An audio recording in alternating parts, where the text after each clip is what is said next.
Çka bëhet nëse një musliman largohet pi haramit? Çka bëhet? Takun a'bada an-nasi. Do të jesh njeriu më i devotshëm.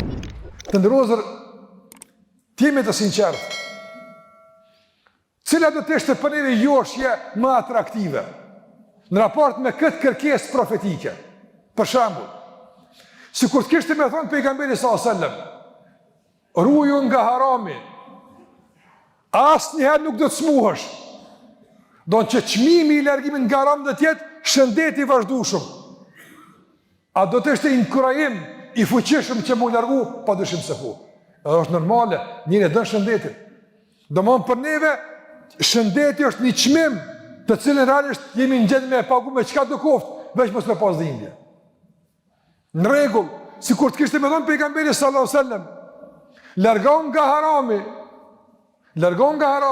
largon nga e keqja, do të jesh njëri më i pasur.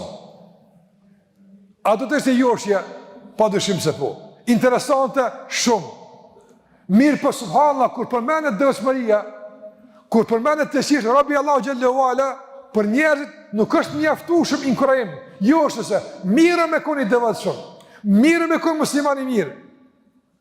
Nëse kjo është ndërrodhë vëllezër kryesorja, esenca, as shëndeti, as pasuria, as pozita, as autoriteti, madje asgjë në këtë dunjë nuk ka kuptim, nuk ka domethënie, nuk ka shije, nëse nuk je robi i nështruar Allahu xhallahu ala. Po të mëson pejgamberi më të mirën, me të cilën krejti arrin, krejti fiton, dhe me humbin e saj gjitha i humb.